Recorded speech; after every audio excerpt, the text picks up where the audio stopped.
नास्तिक होना या आस्तिक होना हमारे जीवन के सबसे बड़े चुनावों में से एक है. For our life and afterlife depends upon what we choose now. Therefore, intellectual honesty becomes the necessity for choosing out of them.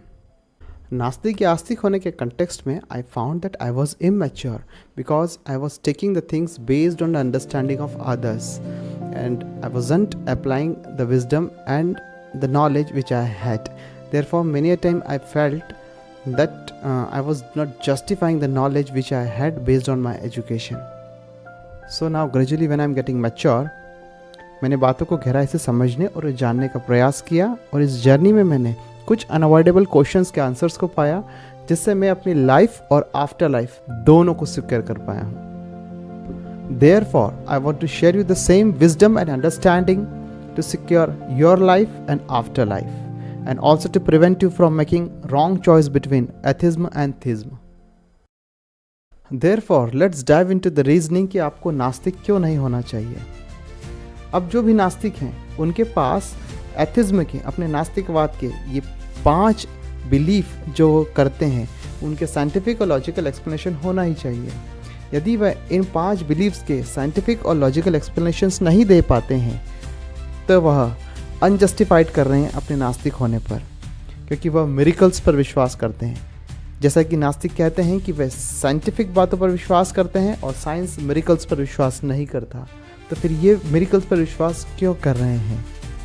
Therefore यदि वह इनके आंसर्स नहीं दे पाते, इनके एक्सप्लेनेशंस नहीं दे पाते, तो फिर वह इंटेलेक्चुअली डिसऑनेस्ट हैं और वह they are simply living the life they want and ignoring the reality. First miracle my atheist friend believes in. Existence came from non-existence. अस्तित्वहीनता से अस्तित्व का उत्पन्न होना. The Big Bang. मेरे नास्तिक भाई और बहन इस बात पर विश्वास करते हैं कि हर वो चीज़ जो छूने में आ रही है और जो दिख रही है वे उस चीज़ से बनी है जो अस्तित्व में है ही नहीं. I asked my atheist friends कि how nothing can cause everything.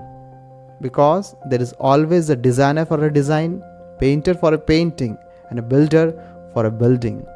Therefore, on what ground my atheist friend believes कि हर वह चीज़ जो अस्तित्व में है, एग्जिस्ट करती है, वो नथिंग से बनी है, without a miracle worker working behind it. On the other hand, मेरे आस्तिक दोस्त यह मानते हैं कि हर वो चीज़ जो छूने में आती है, जो दिख रही है, वह परमेश्वर की द्वारा रची गई है. There is a worker behind it.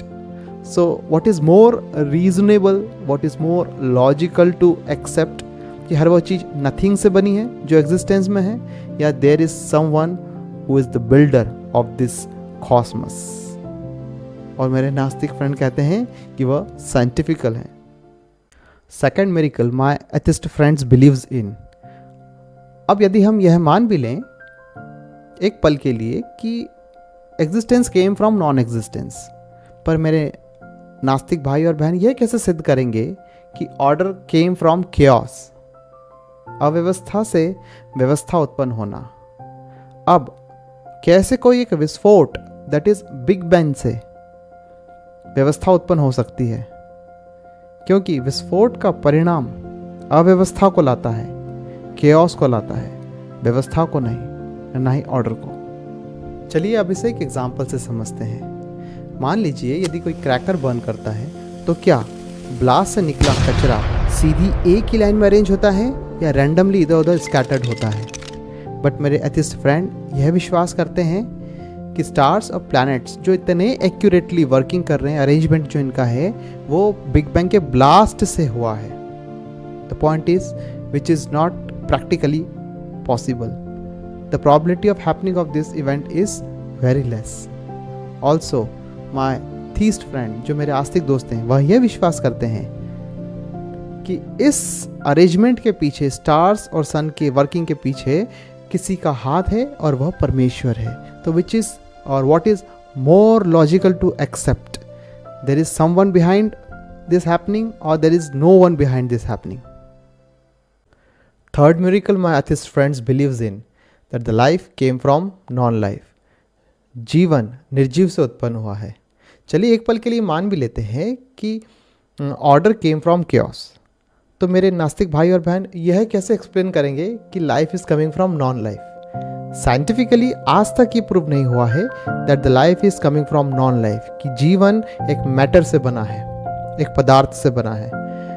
जबकि ऑब्जर्वेशन से कहते हैं कि जीवन हमेशा जीवन से उत्पन्न होता है, एक बीज से उत्पन्न होता है, मनुष्य से उत्पन्न होता है। परंतु दुर्भाग्य की बात है कि मेरे नास्तिक फ्रेंड इस चमत्कार पे विश्वास करते हैं कि life is coming from a matter.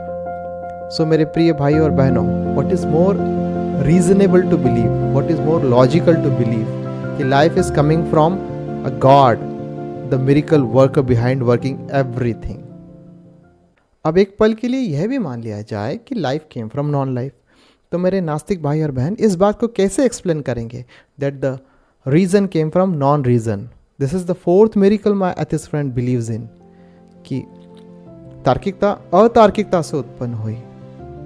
उनका यह भी विश्वास है, तर्क जो सोचने और समझने की क्षमता को कहते हैं, ये एक मैटर से उत्पन्न हुई है।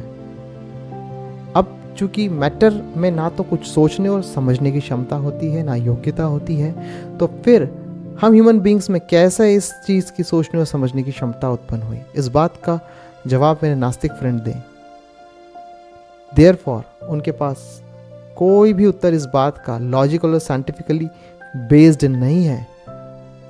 तो फिर इस बात का निर्णय यही है कि what is more reasonable to believe कि God has created us, God has left sufficient evidence to us that he is with us, he created us in the image of his likeness. Suppose अब यह भी मान लिया जाए that reason came from non reason, तो मेरे नास्तिक भाई और बहन इस बात को कैसे एक्सप्लेन करेंगे कि morality came from a matter? मेरे नास्तिक भाई और बहन इस बात पर विश्वास करते हैं कि नैतिकता एक पदार्थ से उत्पन्न हुई है। This is the fifth miracle my atheist friends believes in. Actually morality होती क्या है? Morality is something what is right and fair to do. जो भी न्याय संगत है करने के लिए उसे हम नैतिकता कहते हैं। यहाँ पर एक बहुत ही इसेंशियल एलिमेंट है जो मॉरलिटी के लिए ज़रूरी है, वह है जीवन। क्योंकि मॉरलिटी यदि पदार्थ से आती है, जैसे कि हमारे नास्तिक भाई और बहन कहते हैं, तो मैटर में ना तो कोई लाइफ होती है, मैटर में ना तो कोई अंडरस्टैंडिंग होती है, ना सोचने और समझने की क्षमता होती है। तो फिर मैटर कैसे नैतिकता को समझ पाएगा, जो कि एक बहुत ही बहुमूल्य विषय है। नैतिकता को समझने के लिए हमें बुद्धि, समझ, ज्ञान की आवश्यकता होती है, जो कि एक मैटर में हो ही नहीं सकती। मेरे नास्तिक भाई और बहन इस बात के उत्तर को कैसे एक्सप्लेन करेंगे? There is no scientifical reason, there is no scientifical logic behind it. Matter ना तो सोच सकता है ना समझ सकता है। Therefore, we human beings are not the random collection of any chemical reaction and the molecule, but we are made in the image of the likeness of the God. So overall conclusion, मेरे नास्तिक भाई और बहनों के ये पांचों अंधविश्वास बिना परमेश्वर के, बिना मिरेकल वर्कर के हो ही नहीं सकते, क्योंकि इन सारी बातों का एक साथ होना लॉजिकली इम्पॉसिबल है। मेरे आस्तिक भाई और बहन इस बात पर विश्वास करते हैं कि हर चमत्कार के पीछे चमत्कार करने वाले अर्थात परमेश्वर का हाथ है। परंतु मेरे नास्तिक भाई और बहन इस बात पर विश्वास करते हैं कि देयर इज नो गॉड, क्योंकि वो अपने उन 5 बिलीव्स को थामे हुए हैं, जो कि मैं कहता हूं कि वो अंधविश्वास हैं।